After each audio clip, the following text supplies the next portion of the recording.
Soy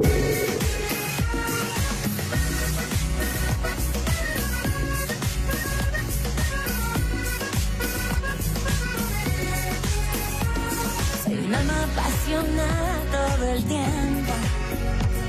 No me importa casi nada porque digo lo que siento y cuando digo que te quiero, lo hago con amor sincero, que sin tener el mundo entero, que te quiero para mí. Tal vez soy complicada, soy peor enamorada y ya me enamoré de ti.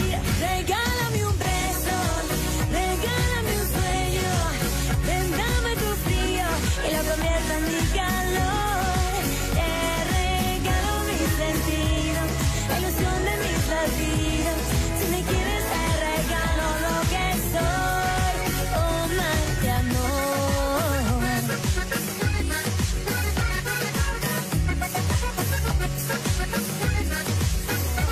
Regálame un beso, regálame un sueño,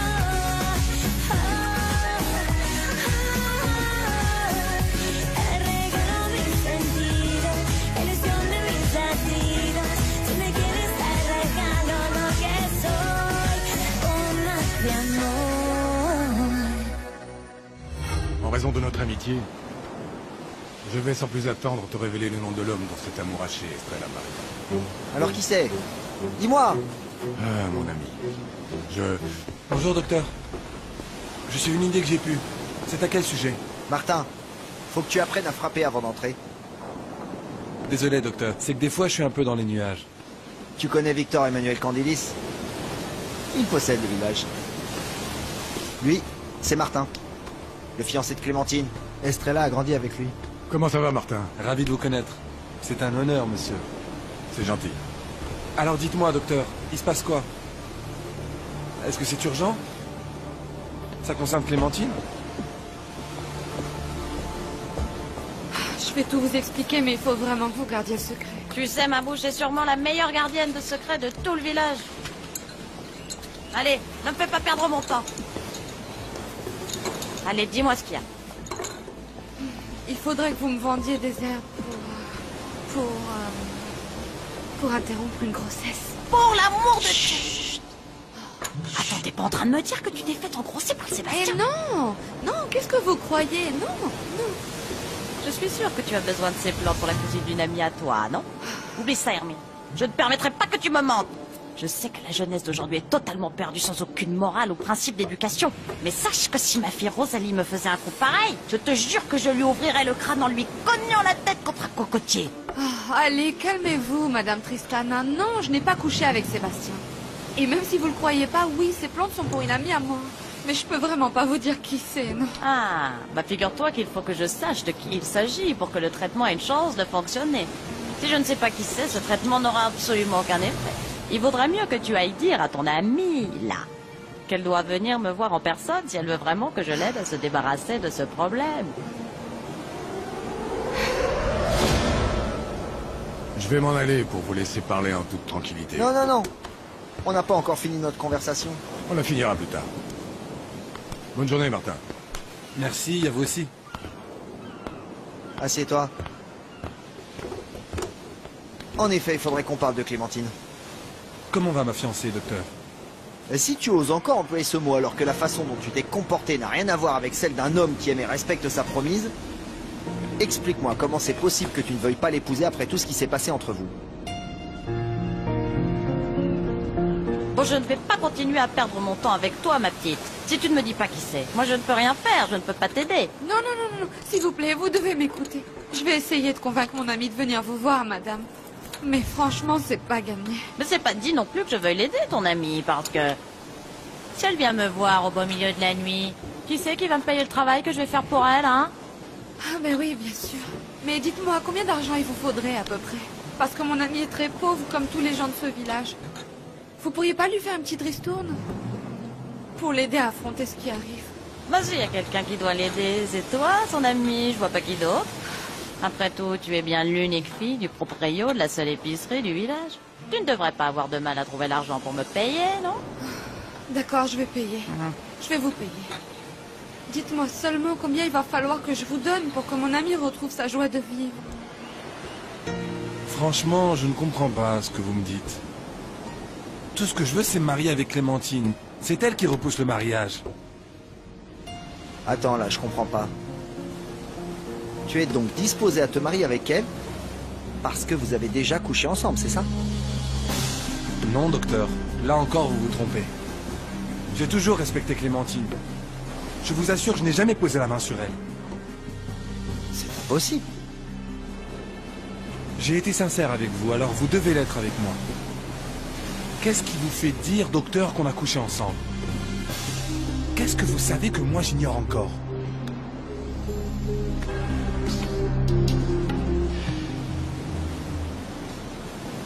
Qu'est-ce qui me vaut l'honneur de votre visite, Léon? Ah, je vous emmène un document qui devrait tout régler entre nous.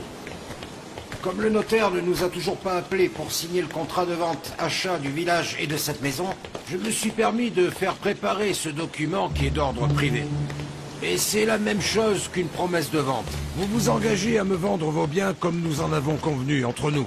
Une fois ce document signé, ni vous ni moi ne pourrons revenir sur la parole donnée. Tout sera scellé. Je vois, je vois. Asseyez-vous, je vous en prie. Merci. Est-ce que vous désirez quelque chose? Non, non, merci. Vous le voyez, Victor Emmanuel, le document précise de manière détaillée la somme en dollars que je suis disposé à vous payer pour l'achat de tous vos biens. Je pense qu'il s'agit d'un prix juste qui devrait vous permettre de gagner une somme relativement confortable. Laissez-moi lire, s'il vous plaît. Mais non, vous n'avez pas besoin de lire tout ça, Victor Emmanuel. Nous sommes tous deux des hommes de parole et vous pouvez me faire entièrement confiance. Tenez, vous pouvez signer. Allez-y, signez. Ce poisson-là, monsieur. D'accord. D'accord. Tu lui as dit que c'était moi qui avais ce problème, Hermine? Oh, mais tu vas t'enlever ça de la tête une fois pour toutes, non? Tu sais bien que si je rencontre cette femme, tout le monde sera au courant et ce ne sera plus un secret du tout. Je sais, Clémentine, je sais, il n'y a pas d'autre solution. Il faut lui faire confiance, notre sort est entre ses mains. Tu veux que le bébé de cette ordure voit le jour? Un gosse de Léon Barras, c'est ça que tu veux? Non, tu as raison, tu as raison. On est d'accord. Je ne comprends pas toutes ces hésitations. Eh bien, tout ça me paraît très correct. Ce que je ne comprends pas, c'est pourquoi cette hâte à me faire signer un document... Il s'agit en fait d'une attention particulière que j'ai envers vous. Vous m'aviez dit que vous aviez hâte de vendre, et le notaire ayant du retard, j'ai pensé à faire ce document pour que vous soyez assuré que je suis acheteur et que je n'ai pas l'intention de me retirer au dernier moment, vous comprenez? Il me semble clair que nous sommes tous les deux des hommes de parole. La somme proposée me paraît juste. Et ce document nous engage équitablement tous les deux. Eh bien donc, dans ce cas, signez, Victor Emmanuel. Ne signe pas, Victor Emmanuel. Hein? Est-ce que je pourrais savoir qui c'est?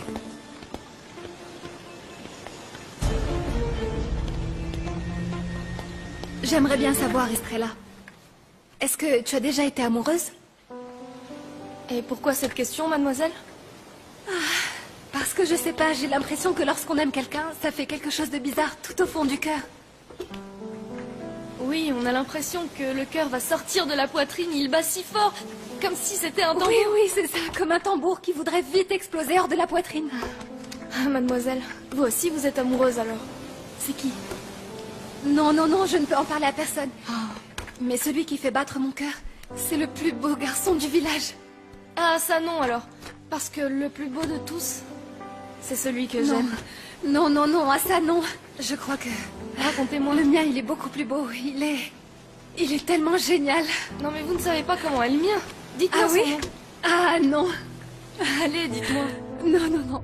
Et qui est donc cette femme pour se permettre d'interrompre une discussion entre deux hommes? Je suis Lucille Candilis, la tante de Victor Emmanuel. Lucille! Mon chéri. Je n'aurais jamais espéré que tu viennes ici. Ah, c'est gentil, Sois la mais j'irai jusqu'au bienvenue. bout du monde pour te voir, tu Mais sais. pourquoi tu ne m'as rien dit? J'aurais fait en sorte de te recevoir comme il se doit, ma tante. Mais si je t'avais prévenu, ce ne serait plus une surprise. Ah, toi, je te jure. Bon, j'en reviens. Je vais donner un pourboire à ces messieurs. Approchez, je vous en prie. Merci d'avoir escorté ma tante. Tenez, c'est pour vous. Partagez-vous ça. Ma tante, je vais en profiter pour te présenter Léon Barras-Montiel. Je me suis déjà présentée à ce monsieur. Vous vous êtes présenté en effet, et je n'ai pas vraiment eu le temps de le faire, mais j'aimerais avant tout vous dire à quel point je regrette mon insolence à votre égard. C'est un plaisir, madame. Un vrai plaisir de vous connaître et un honneur qu'une femme aussi élégante et aussi distinguée que vous vienne nous rendre visite. Merci.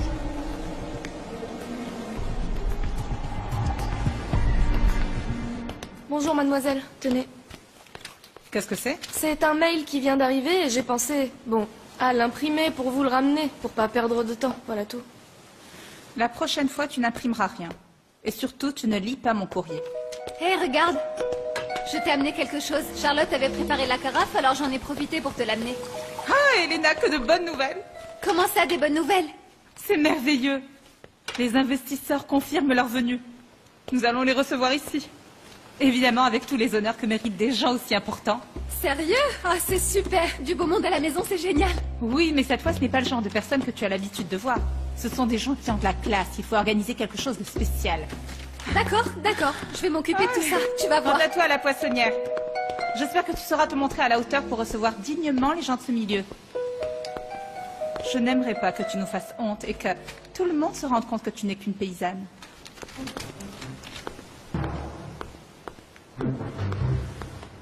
Maman, si je reste dans cette maison, c'est uniquement pour toi. Quel immense plaisir de vous revoir enfin dans cette maison. Et surtout après toutes ces années passées, Madame Lucille. Merci, Manuel. Vous êtes toujours aussi jeune. Oh. Les années n'ont aucune prise sur vous. Vous trouvez? Mais oui. Non, non, je ne suis plus ce jeune pêcheur intrépide et courageux qui se levait bien avant le soleil et s'en allait jeter ses filets en mer tous les jours. Non, je suis vieux, je suis fatigué et je ne vais même plus pêcher. Et pour ce qui est des années, vous savez, les années passées. Non, non, elles sont pas passées. Elles sont restées là. Je les porte sur mon dos. Ah, Manuel, et votre fille? Ce doit être une belle femme aujourd'hui, non? Eh oui. Est-elle mariée ou célibataire? Elle vit avec vous? Ça alors? Je ne me souvenais pas que tu avais une fille, Manuel. C'est fou. Et encore moins comment elle s'appelle. Oui. Mais alors, c'est la mère de Titouan, non? Ah oui, oui, oui. Ma fille, ma petite Kathleen. Si vous le permettez, je vais vous laisser. Vous devez avoir beaucoup de choses à dire à Léon Barra. Et permettez-moi de vous souhaiter encore la bienvenue, Madame Lucille. C'est gentil, Manuel. Bien. Et Viens, maintenant? viens. Ma tante Lucille est devenue comme une bonne fée pour moi, quand mes parents sont morts et qu'elle est restée veuve. Ah, je comprends. Je comprends. Quelque chose me dit que je suis arrivée au bon moment. Si j'avais tardé, ne serait-ce que quelques minutes de plus, cette maison ne serait plus à toi. Maintenant, ce que tu ignores, c'est que j'ai décidé de tout vendre. Je ne veux plus que quoi que ce soit me lie à cet endroit. Emmanuel, comment peux-tu oser parler ainsi de cette maison que tes parents ont bâtie avec autant d'amour et d'efforts? Croyez-moi, madame, cette maison, tout comme ce village, ne pourrait pas passer entre de meilleures mains. Je n'ai pas l'intention de ternir la mémoire de votre père, Victor Emmanuel. Ne vends pas, chérie. Au moins réfléchis un peu. Tu as déjà oublié tout ce que tu as vécu ici. Tous les souvenirs de jeunesse imprègnent les murs de cette maison, mon amour. Réfléchis. Je suis désolé, ma tante. Vraiment désolé, mais j'ai donné ma parole. Je vais tout vendre et je ne veux plus jamais revenir ici. Voilà. C'est fait, Léon. Maintenant, je me suis engagé envers vous et je ne peux plus reculer.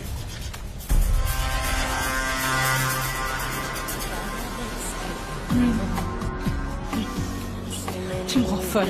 Tu me rends folle, mon amour. Fais-moi la vie. Carlos. Oh, Yana, il faut que je te parle. Ouvre la porte.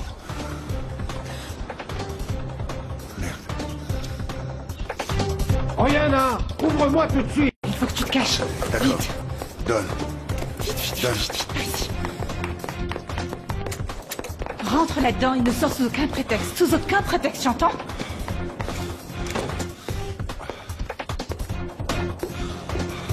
Pourquoi diable t'a-t-il fallu autant de temps pour m'ouvrir? J'étais sur le point de prendre un bain, papa. Mais qu'est-ce qui t'arrive?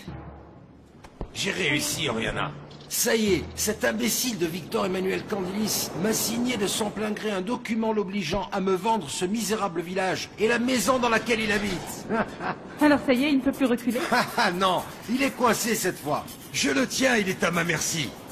En paraphant le papier, il a perdu tous ses droits sur ses biens. Ensuite, il ne nous restera plus qu'à officialiser tout ça chez le notaire Et à partir de ce moment, cette saleté de village, de plage des étoiles, sera à moi, complètement. Et seulement à moi. C'est super, papa. Super. Tu sais, je ne vais pas pouvoir te garder comme gouvernante de cette maison. Quoi? Alors tu me renvoies? Je ne te renvoie pas, c'est juste... maintenant que ma tante est là, c'est elle qui va s'occuper de la maison. Mais qu'est-ce que j'ai fait de mal? Ça fait seulement 2 jours que je suis ici. Tu n'as rien fait de mal, Estrelita. Seulement, je n'ai plus besoin de toi. Non, non, ça me paraît injuste, Victor Emmanuel. Allons. Donne-moi une bonne raison, tu peux pas me virer comme ça. S'il te plaît, ne sois pas têtu. Vraiment, je n'ai plus besoin de toi. On en avait parlé. Bon, bien sûr, tu pourrais trouver 1000 excuses, Victor Emmanuel. Mais la vérité, c'est que tu as peur. Ah oui? Et dis-moi un peu, peur de quoi? De ton envie de m'embrasser encore une fois. Estrelita, écoute-moi. Tu dois comprendre que la nuit où je t'ai embrassé, j'étais complètement ivre. Je ne savais pas ce que je faisais. Mais... tu avais beaucoup bu, mais pas moi. Et j'ai senti quelque chose de spécial. C'était comme des tambours qui faisaient battre mon cœur. Estrelita. Mais... pourquoi tu m'embrasses pas encore? Comment tu peux me demander ça? Eh ben en fait... si tu m'embrasses, peut-être que tu sentiras les mêmes tambours dans ton cœur. Embrasse-moi.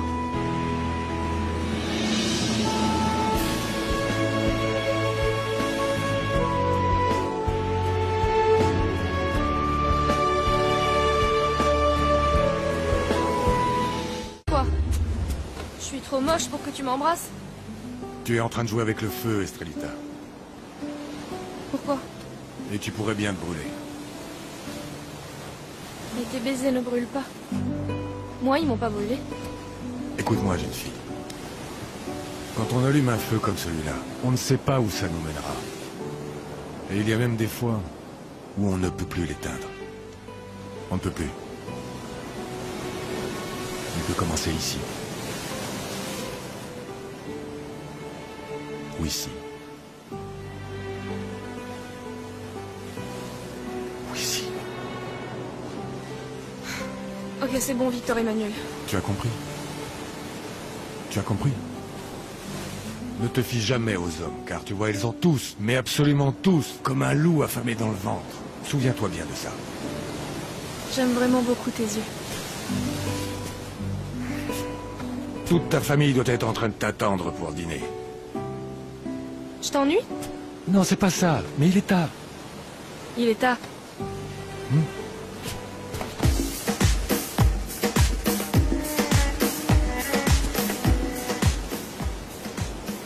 Ça t'a plu?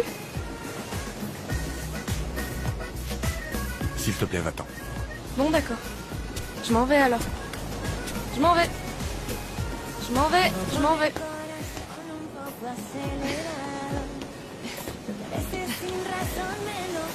Bon, ça va. Je m'en vais.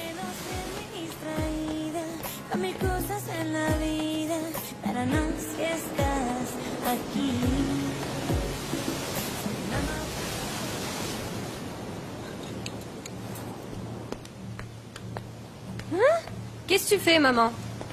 Sors de la cuisine et laisse-moi m'occuper de mes affaires perso. Oh, ça va, j'étais juste venue pour t'aider. Va donc faire un tour. Je n'ai pas besoin de ton aide et puis j'attends quelqu'un d'une minute à l'autre. Ah bon? Qui ça? Tu ne sais pas que la curiosité est un vilain défaut? Pour tout ce qui concerne les clients, je suis quelqu'un de très discret. Allez dehors, va-t'en. Allez, Ouais, dehors, c'est bon, allez, ça va. allez. Mais c'est quoi tous Allez, ces mystères? ne rentre pas tout de suite, hein?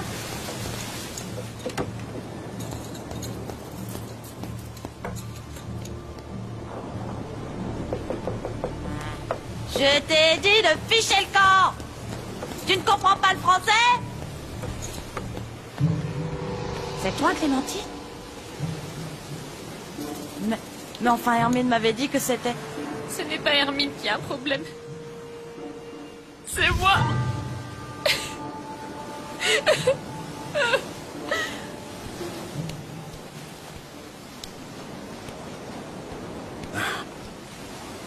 Bonsoir, monsieur Candelis. Bonsoir, sergent. Qu'est-ce qui vous amène par ici? Monsieur Candelis, est-ce qu'Oriana Baramontiel vous plairait en tant qu'épouse?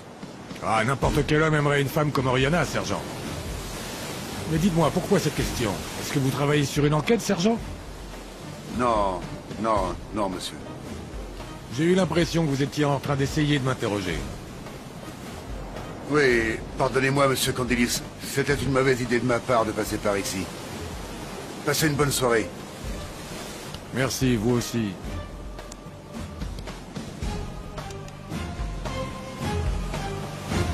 Qui sont beaux tes cheveux, maman. Et ils sentent bon. Tu vas voir, je vais bien te coiffer. J'entends les cris d'un bébé. Les cris d'un bébé qui ne veulent pas voir naître. Moi, j'entends rien du tout, maman. C'est un petit bébé. Mais ils ne veulent pas qu'il vienne au monde. Un bébé innocent comme tu l'étais toi. Ils ne veulent pas qu'il naisse. Qui ça, maman? Qui veut pas voir naître le bébé?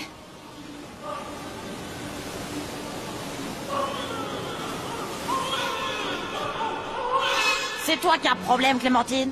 Je croyais que c'était Hermine. Ou encore une autre gamine que je ne connais pas. Je suis désespérée, Tristana. Je suis venue pour que tu m'aides, je t'en supplie. Tu t'es mise dans cette situation toute seule, ma petite. Toi qui paraissais si innocente et tellement pure. Tristana, je vous en prie, ne me jugez pas. Vous n'avez aucune idée de ce qu'il a pu m'arriver. J'y crois pas avec la mère et le père que tu as. Tu as reçu la meilleure éducation qui soit et c'est comme ça que tu te comportes. Et Martin, mais franchement, qui l'eût cru? Élevé par une mère qui le voit comme un véritable saint. Tu vas m'aider, Tristana, n'est-ce pas? Non. Je ne t'aiderai pas. Mais tu as dit à Hermine que tu allais... Parce que